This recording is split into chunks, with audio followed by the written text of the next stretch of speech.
नमस्कार, बुलेटिन में स्वागत है आपका और मैं हूं आपके साथ जागृति खंतवाल। रुक करेंगे खबरों की ओर। मुख्यमंत्री पुष्कर सिंह धामी ने बाढ़ प्रभावित जिला हरिद्वार का दौरा किया। इसके साथ ही उन्होंने लक्सर सहित विभिन्न क्षेत्रों में अतिवृष्टि के कारण जलभराव से प्रभावित क्षेत्रों का हवाई सर्वेक्षण भी किया। इसके अलावा उन्होंने देहरादून स्थित आपदा प्रबंधन नियंत्रण कक्ष में वरिष्ठ अधिकारियों के साथ समीक्षा बैठक की और प्रभावितों को तत्काल राहत पहुंचाने का निर्देश दिया।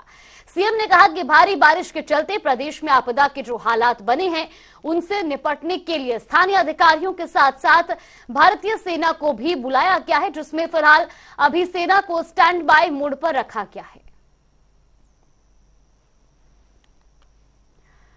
हल्द्वानी में भारी बरसात के अलर्ट को देखते हुए कल नैनीताल जिले के स्कूलों में छुट्टी कर दी गई है।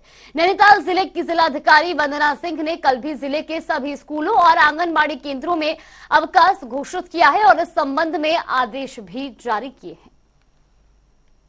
भारी बारिश क्योंकि अलर्ट हमारे जनपद में पहले भी राज्य में अलग अलग एरियाज में आया हुआ है, तो हमने 13 तारीख तक की छुट्टी पूर्व में घोषित की थी। कल का भी एक ऑरेंज अलर्ट प्राप्त हो गया है मौसम विभाग के माध्यम से, तो बच्चों की सुरक्षा को देखते हुए कल 14 तारीख को भी छुट्टी के लिए हम लोगों ने आदेश जारी किया। हरिद्वार में लगातार बारिश के बीच कांवड़ यात्रा जारी है। बारिश के चलते कांवड़ियों को काफी परेशानियों का सामना करना पड़ रहा है। तो वहीं कांवड़ियों का कहना है कि हरिद्वार में जल निकासी की कोई भी व्यवस्था नहीं है। तो वहीं जिलाधिकारी धीराज सिंह गब्रियाल का कहना है कि लगातार हो रही बारिश पर मॉनिटरिंग की जा रही है और जब सभी कर्मचारी और अधिकारियों को अपने क्षेत्र में भ्रमण के लिए कहा गया है। कल लगातार जो बारिश हुई है उसमें जनपद के जितने सब डिविजन्स हैं उसमें एवरेज 150 mm करीब बारिश हुई है, जिसमें रोशनाबाद में लगभग 230 के करीब mm बारिश हुई है, जिसकी वजह से शहरी क्षेत्र में तो अब तक वाटर लॉगिंग हुआ ही है, लेकिन पर्वतीय क्षेत्रों में भी ज़्यादा बारिश होने की वजह से जो सोनाली रिवर है हमारी, पथरी रो रिवर है और रत्नो रो रिवर है ये, और इन रेनफेड रिवर्स में बरसात का पानी ज़्यादा आने से हमारे रुड़की वाले एरिया में और लक्सर वाले एरिया में कई गाँव में और शहर में जल भराव की स्थिति हुई है, जिसको देखते हुए हम लोगों ने एडवांस में एसडीआरएफ की टीम और एनडीआरएफ की डिमांड की थी। तो दोनों टीमें कल ही पहुँच गई थी, जिसमें एनडीआरएफ के लगभग 31 करीब जवान हैं और एसडीआरएफ की उतने ही हैं। तो उन लोगों को हमने लक्सर और रुड़की के क्षेत्रों में उनकी ड्यूटी लगाई थी और उन्होंने काफ़ी लोगों को रेस्क्यू भी किया था। बागेश्वर जिले में भी मानसून की बारिश लगातार जारी है। जिला प्रशासन ने जिले के तीनों तहसील गरुड़, बागेश्वर और कपकोट के एसडीएमओ, तहसीलदार और पटवारी सहित गांव स्तर पर 402 गांव के प्रधानों को भी अलर्ट मोड में रख दिया है। तो वहीं आपको बता दें कि जिलाधिकारी अनुराधा पाल ने बताया कि प्रशासन आपदा जैसे हालातों से निपटने के लिए मुस्तैदी के साथ खड़ा है। जिले के जिन भी हिस्सों से सड़क बंद की सूचना मिल रही है वहां पर तुरंत जेसीबी भेजी जा रही है और साथ ही सड़क को खोला जा रहा है। एहतियात के लिए मौसम विभाग के पूर्वानुसार स्कूली बच्चों के स्कूल की छुट्टी की जा रही है। सारा आपदा कंट्रोल रूम हमने बहुत एक्टिव किए हुए हैं। ग्राम लेवल तक भी, ग्राम प्रधानों तक भी पूरा सूचित कर रखा है कि कोई भी ऐसा इंसिडेंट या कोई भी ऐसी घटना तो तुरंत सूचित करें ताकि रिस्पांस टाइम मिनिमम किया जा सके। और सुरक्षा के दृष्टिगत स्कूल्स भी बंद किए हैं कि बच्चों को कोई दिक्कत ना हो। प्रदेश में मौसम विभाग ने बरसात को लेकर रेड अलर्ट जारी किया हुआ है। बारिश से नदी नाले उफान पर हैं। इसी कड़ी में ढेला नदी भी अपने उफान पर है, जिसको लेकर वहां आसपास के इलाकों में रह रहे लोगों में प्रशासन के खिलाफ रोष देखने को मिला। लोगों का कहना है कि मौसम विभाग ने पहले से ही रेड अलर्ट जारी किया हुआ है। बारिश के कारण ढेला नदी का जलस्तर दिन प्रतिदिन बढ़ रहा है। अगर ऐसा ही चलता रहा तो इस खतरे का जिम्मेदार कौन होगा? इसके साथ ही उन्होंने क्या कुछ कहा, सुनिए। अभी भी जिलाधिकारी महोदय द्वारा भी जो है ढेला बस्ती का निरीक्षण किया गया था और जिलाधिकारी महोदय द्वारा जो है सिंचाई विभाग को जो है उसका एस्टीमेट बनाने और जो उसके किनारे पे जो है कट्टे मिट्टी के भरने के निर्देश दिए गए हैं। और इस संबंध में आज मेरे द्वारा भी जो है मौका निरीक्षण किया गया है और उनको सचेत भी किया गया है कि नदी क्योंकि अभी खबर आई है कि 11,000 क्यूसेक पानी जो है छोड़ा जा रहा है। तो ढेला के किनारे पे जितने भी हो अगर शिफ्ट करना है तो उनको जो है हमारे द्वारा शिफ्ट किया जाएगा। ये है कि जैसा हर साल नदी आती है तो प्रशासन का काम ये है कि जब नदी आती है जब भी जोर थोड़ा दिखाते आते हैं कुछ लोग, SDM वगैरह सब आते, एस्टीमेट बनता है इसका हर साल का भूमि कटाव का कि भाई यहाँ कट्टों की पिचिंग लगाएंगे, थोड़ी सी पिचिंग लगा देते हैं, हर साल इसको टाल दिया जाता है इस काम को। हर बारी बस्ती वालों को, वार्ड वालों को दिलासा दिया जाता है कि तुम्हारे लिए घर बचाने के लिए तुम्हारे पत्थरों की पिचिंग का निर्माण करवाने के लिए ऊपर पास करवा दिया गया है। मगर हर साल की तरह कुछ नहीं, ये कचरा पत्ती कट्टा डलवा के, कूड़ा डलवा के वार्ड वाले खुद अपनी सुरक्षा करते हैं। अब ये एक रात का वो कटाव है, आप देख लो, जिस दिन पानी आया उसके बाद हाई अलर्ट कर जाते हैं सबको, लोग बहुत गरीब लोग हैं। उत्तराखंड में भी बारिश का कहर लगातार जारी है। मूसलाधार बारिश के कारण कोटद्वार से गड्डी को जोड़ने वाला मालन नदी पर बना पुल तेज बारिश के कारण टूटकर गिर गया। पुल टूटने की वजह से आवागमन पूरी तरह से ठप हो गया है। इसके साथ ही कोटद्वार से गड्डी लालढांग हरिद्वार जाने वाला रास्ता भी अवरुद्ध हुआ है। बेतहाशा खनन को पुल टूटने के लिए जिम्मेदार बताया जा रहा है। ये तस्वीरें भी आपको दिखा रहे हैं कोटद्वार। हरिद्वार में बारिश के कारण स्थिति काफी खराब है। बारिश से यहां बाढ़ के हालात बन गए हैं, तो वहीं सीएम धामी ने आपदा कंट्रोल रूम का निरीक्षण किया और स्थितियों का जायजा भी लिया। इस पर आपदा सचिव ने कहा कि लक्सर और रुड़की में बारिश से हालात ज्यादा खराब हुए हैं और ऐसे में राहत बचाव कार्य और जरूरत की सामग्री उपलब्ध कराने की व्यवस्था कर दी गई है। उन्होंने कहा कि जल भराव की स्थिति को सामान्य करने के लिए हम व्यवस्था कर रहे हैं जिससे पानी की निकासी हो सके।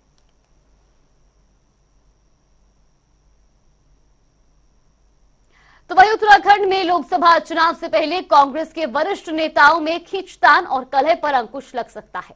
पार्टी नेतृत्व में नई दिल्ली में प्रदेश के तमाम बड़े नेताओं की बैठक में इसके संकेत दे दिए गए हैं। तो वही कांग्रेस मुख्यालय में चल रही बैठक के बाद कांग्रेस के प्रदेशाध्यक्ष करण मेहरा ने जनता टीवी से खास बातचीत की। करण मेहरा ने बताया कि लोकसभा चुनाव की तैयारियों के संदर्भ में यह बैठक की गई है। आने वाले समय में प्रदेश में कई रैलियां और कार्यक्रम आयोजित किए जाएंगे। आगे उन्होंने क्या कुछ कहा वो भी आपको सुनवाते हैं। उत्तराखंड कांग्रेस के प्रदेश अध्यक्ष करण मेहरा जी हमारे साथ बात करने के लिए मौजूद है। सर, AICC में एक बड़ी बैठक होती है, किस तरीके का संदेश, किस तरीके की रणनीति जो है बनाई गई? आगे 2024 का जो लोकसभा का चुनाव है उसको लेके रणनीति बनाने के लिए मीटिंग बुलाई गई थी और जो कमियां दिखाई दी हैं पिछले कुछ महीनों में उन कमियों पे भी फोकस किया गया और आगे के जो प्रोग्राम हैं उसके लिए भी बात हुई है। जैसे एक यात्रा निकालने की बात है, अग्निवीर योजना और जो भर्ती घोटाले हमारे यहाँ हुए हैं उन सभी को लेकर राहुल गांधी जी चिंतित हैं। आदरणीय खड़गे जी, आदरणीय वेणुगोपाल जी ने भी हमको दिशा निर्देश दिया है और एक लंबी पदयात्रा अग्निवीर योजना और बेरोजगारी को लेकर, और अग्निवीर योजना के अंदर भी बहुत सारे कंटेंट्स हैं जिसको आज राहुल गांधी जी ने एड्रेस किया कि ये इस कारण है अग्निवीर योजना को लागू करने में। इन सभी विषयों को लेकर लंबी पदयात्रा उत्तराखंड में प्रस्तावित है जिसके लिए अभी सारे सीनियर से बैठ के हम उसका रूपरेखा तैयार करेंगे और आदरणीय राहुल गांधी जी और प्रियंका जी को उसमें आमंत्रित किया जाएगा। बड़ी चुनौती कहीं ना कहीं हो जाएगी। पिछली बार तमाम लोकसभा सीट बीजेपी के हाथ में जो है निकलकर सामने आई थी, किस तरीके से चुनौती को जो है पार किया जाए? हम लोग कैडर पे काम कर रहे हैं। हमारे ब्लॉक अध्यक्ष बन चुके हैं, हमारे जिला अध्यक्ष बन चुके हैं, अब हम मंडल अध्यक्ष को बनाने की प्रोसेस में हैं। साथ में हम बूथ कमेटियों पे लगातार काम कर रहे हैं और कैडर को हम मेंटली तैयार करें तो निश्चित है अच्छे रिजल्ट आएंगे। एक सर, अंतिम प्रश्न, उत्तराखंड में बारिश को लेकर जिस तरीके के हालात देखने को मिलते हुए नजर आ रहे हैं और कांग्रेस अपनी भूमिका भी निभाती हुई जो है नजर आ रही है, किस तरीके से इस पूरे हालातों को? बहुत बुरा हाल है। 17 से 27 से ज़्यादा लोग पिछले एक हफ्ते में मरे हैं और कई लोग घायल हुए हैं। वहीं हरिद्वार का लक्सर इत्यादि क्षेत्र जो ग्रामीण क्षेत्र है वो पानी से डूबा हुआ है। लोगों के पास खाने के लिए नहीं है, बच्चों के लिए दूध नहीं है, जानवरों के लिए चारा नहीं है। मैं खुद कल रात वहीं था, बहुत देर तक वहीं रहा, इसलिए मैं सुबह लेट यहाँ पहुँचा हूँ। लेकिन सरकार की तरफ से अभी तक कोई कैबिनेट मंत्री या मुख्यमंत्री वहाँ नहीं गए हैं, जो बहुत ही दुखद है और लोगों को अलर्ट भी नहीं किया गया। बहुत बहुत शुक्रिया सर। तो ये उत्तराखंड कांग्रेस के प्रदेश अध्यक्ष करण मेहरा जी थे जो जनता टीवी से एक्सक्लूसिव बातचीत कर रहे थे। कैमरामैन मोनू चौहान के साथ स्पर्श शर्मा, जनता टीवी, दिल्ली। तो वहीं कांग्रेस मुख्यालय में चल रही बैठक के बाद नेता विपक्ष यशपाल आर्य ने भी जनता टीवी से खास बातचीत की और बताया कि लोकसभा चुनाव की तैयारियों के संदर्भ में बातचीत हुई है। पांचों लोकसभा क्षेत्र में पदयात्रा करेंगे और अग्निवीर योजना का मसला जनता के बीच में लेकर जाएंगे। राहुल गांधी भी उत्तराखंड दौरे पर आएंगे और आगे उन्होंने क्या कुछ कहा वो भी आपको सुनवाते हैं। यशपाल आर्य जी हमारे साथ बात करने के लिए मौजूद है। सर, कांग्रेस मुख्यालय में उत्तराखंड कांग्रेस के नेताओं के साथ एक बैठक होती है, किस प्रकार की रणनीति बनाई गई? देखिए, आज हमारे प्रदेश के वरिष्ठतम नेता, हमारे सहयोगी साथी यहाँ पर एक बैठक में शामिल हुए।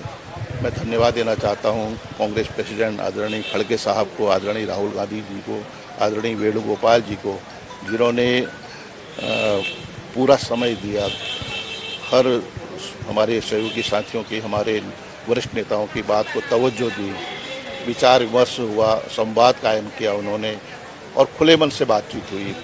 पूरा अवसर दिया है क्योंकि लोकसभा का चुनाव बहुत करीब आ चुका है। उसकी तैयारियां क्या हैं, क्या रूपरेखा आपने बनाई है, क्या वहाँ का मुख्य मुद्दे हैं, तमाम विस्तृत रूप से चर्चा हुई है। और मेरा मानना है कि इसका आदरणीय खड़गे साहब, राहुल गांधी जी का मार्गदर्शन निश्चित रूप से हमें बल देगा।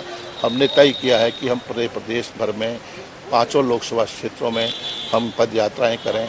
जो अग्निवीर, जिसे केंद्र सरकार ने युवाओं को छलने का, धोखा देने का, उनको गुमराह करने का काम कर रही है, अग्निवीर के नाम पर उनके साथ छलावा हो रहा है, उस मुद्दे को लेकर भी हम पूरे प्रदेश में पद यात्राएँ निकाल रहे हैं और उसकी रूपरेखा जल्द ही तय होगी। उसमें राहुल गांधी जी भी प्रतिभा शिरकत करेंगे। उन्होंने हमें आश्वस्त किया है, उनके आने से निश्चित रूप से कांग्रेस कार्यकर्ताओं का हमारा मनोबल बढ़ेगा। शुक्रिया सर। तो ये नेता विपक्ष यशपाल आर्य जी थे जो जनता टीवी से एक्सक्लूसिव बातचीत कर रहे थे और साफ तौर पर कह रहे हैं कि अग्निवीर योजना को लेकर जनता के बीच में जाने का जो काम है वो उत्तराखंड कांग्रेस आने वाले समय में करती हुई नजर आएगी। कैमरामैन मोनू चौहान के साथ स्पर्श शर्मा, जनता टीवी, दिल्ली। हल्द्वानी में भारी बारिश के बीच हेड़ाखान क्षेत्र के सैकड़ों ग्रामीणों के पीडब्ल्यूडी ऑफिस के बाहर प्रदर्शन किया। तो वहीं ग्रामीणों का कहना है कि 200 गांव को जिला मार्ग और राष्ट्रीय राजमार्ग से जोड़ने वाली सड़क पिछले 1 साल से खराब है। ग्रामीण जान जोखिम में डालकर सफर करने को मजबूर हैं। बावजूद उसके प्रशासन कोई वैकल्पिक व्यवस्था तैयार नहीं कर रहा है। हम लोग पिछले 1 साल से प्रदर्शन कर रहे हैं, लेकिन सरकार और प्रशासन ने अब तक कोई सुध नहीं ली है। देखिए, 200 गांव को जोड़ने वाला हेड़ाखान सिमलिया मार्ग पिछले 1 साल से बंद है और जिसको लेकर शासन, प्रशासन, जनप्रतिनिधि, यहाँ तक कि केंद्रीय मंत्री, सब लोग जनता को गुमराह कर रहे हैं। और निश्चित रूप से 200 गांव की जो ये सड़क है, ये लाइफलाइन है, ये मुख्यमंत्री के विधानसभा क्षेत्र चंपावत को जोड़ती है। और हम भारी बारिश में, क्योंकि लोग मरने के कगार पे हैं, लोग छोटे लोग। प्रदेश में भारी बारिश के बीच जर्जर हो चुके स्कूल भवनों की स्थिति सुधारने के लिए सूबे का शिक्षा विभाग अब चिंतित और सजग दिख रहा है। शिक्षा मंत्री धन सिंह रावत ने कहा कि ऐसे संभावित 427 स्कूल जिनकी स्थिति ठीक नहीं है, उनके सुधार के लिए विभाग कार्य योजना बना रहा है। शिक्षा मंत्री धन सिंह रावत ने कहा कि डी ग्रेड के 227 जर्जर स्कूलों के लिए बजट स्वीकृत किया गया है और साथ ही ऐसे स्कूलों में बच्चों को नहीं पढ़ने की सलाह भी दी गई है। स्कूलों के लिए हमने जो 427 स्कूलों चिन्हित किए थे पूरे राज्य के, उसके लिए राज्य सरकार से भी, जिला प्लान से भी और आपदा मद से पैसे दे दिए हैं। और कल भी स्वास्थ्य विभाग और शिक्षा विभाग और पंचायती राज विभाग, सारे डीएम और चीफ सेक्रेटरी का संयुक्त बैठक मैंने अपने अध्यक्षता में की थी। और जहां भी हमारे सीओ लोगों ने कहा कि निश्चित स्कूलों में दिक्कत है, उनको तुरंत पैसा भी अब भेज दिया। देहरादून में यूसीसी को लेकर आम इंसान विकास पार्टी ने प्रदर्शन किया। दरअसल नुमाइंदा ग्रुप के बैनर तले आम इंसान विकास पार्टी के अध्यक्ष अकील अहमद ने पार्टी के नेताओं और कार्यकर्ताओं के साथ राजभवन की ओर कूच किया, लेकिन पुलिस ने उन्हें बीच में ही रोक दिया। तो वहीं अकील अहमद ने कहा कि राज्यपाल को सिटी मजिस्ट्रेट के माध्यम से ज्ञापन सौंप दिया गया है। यूसीसी का एक काला कानून है, यदि यूसीसी उत्तराखंड में लागू होगा तो इससे सभी की भावनाएं आहत होंगी। नैनीताल में अधीनस्थ सेवा चयन आयोग के पेपर लीक मामले की सीबीआई जांच को लेकर दायर जनहित याचिका पर हाईकोर्ट ने सुनवाई की। सुनवाई के दौरान मुख्य न्यायाधीश विपिन सांघी और न्यायमूर्ति राकेश थपलियाल की खंडपीठ ने राज्य सरकार से इस मामले में जांच की स्थिति पर सवाल किया। इसके साथ ही हाईकोर्ट ने इस संबंध में नया शपथ पत्र 4 सप्ताह में पेश करने की बात भी कही। फिलहाल मामले की अगली सुनवाई 11 दिसंबर को की जाएगी। केदारनाथ मंदिर के विवादित वीडियो वायरल होने के बाद मंदिर समिति सख्त कदम उठाने जा रही है। बीकेटीसी मंदिर परिसर में जैमर लगाने की तैयारी में है। जैमर लगने से मंदिर के 50 से 100 मीटर के क्षेत्र में मोबाइल नेटवर्क काम नहीं करेगा। इससे सोशल मीडिया में लाइव वीडियो नहीं चलाए जा सकेंगे। इसके साथ ही मंदिर में प्रवेश से पूर्व दर्शनार्थियों के मोबाइल फोन भी स्विच ऑफ करवाए जाएंगे। तो वहीं इस व्यवस्था को इस यात्रा काल में ट्रायल के तौर पर लागू किया जाएगा। तो ये खबर आपको बता दें, जहां सोशल मीडिया पर अब लाइव का ऑप्शन बंद किया जाएगा। आपको बता दें कि केदारनाथ के इलाके में जैमर लगाए जाएंगे, जिससे केदारनाथ के आसपास 100 मीटर की दूरी के अंदर मोबाइल नेटवर्क काम नहीं करेगा। और अब रुक करेंगे 2 मिनट में 10 खबरों का। उत्तराखंड में भारी बारिश से तबाही, सांसद रमेश पोखरियाल निशंक ने किया कई बाढ़ प्रभावित इलाकों का दौरा, पीड़ितों से बातचीत कर दिया सहायता का आश्वासन। प्रदेश में भारी बारिश से शिक्षा विभाग हुआ सजग, जर्जर स्कूल की स्थिति सुधारने पर होगा काम। शिक्षा मंत्री ने 227 जर्जर स्कूलों के लिए बजट किया पास। नैनीताल में अधीनस्थ सेवा चयन आयोग के पेपर लीक मामले में सुनवाई। हाईकोर्ट ने मामले में जांच की स्थिति पर सरकार से किया सवाल। 11 दिसंबर को होगी मामले में अगली सुनवाई। केदारनाथ में विवादित वीडियो वायरल होने के बाद मंदिर समिति का सख्त कदम, मंदिर परिसर में लगाए जाएंगे। कुमाऊं मंडल में बारिश का कहर, बारिश से कुमाऊं में 72 सड़कें बंद।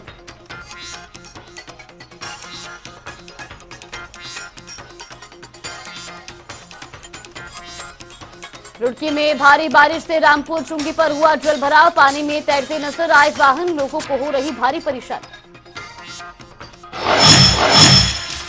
किच्चा में साजिया से शालिनी बनी 3 दिन की नई नवेली दुल्हन, 3 दिन ससुराल में रहने के बाद दूसरे समुदाय के युवक से रचाया विवाह।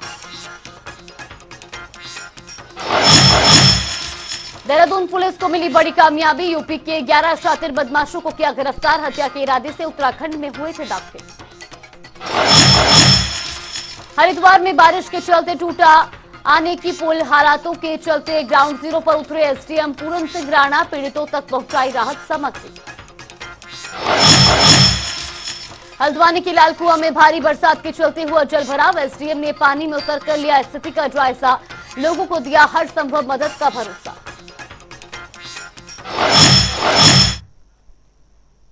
चलिए बुलेटिन में फिलहाल के लिए बस इतना ही। आप देखते रहिए जनता टीवी।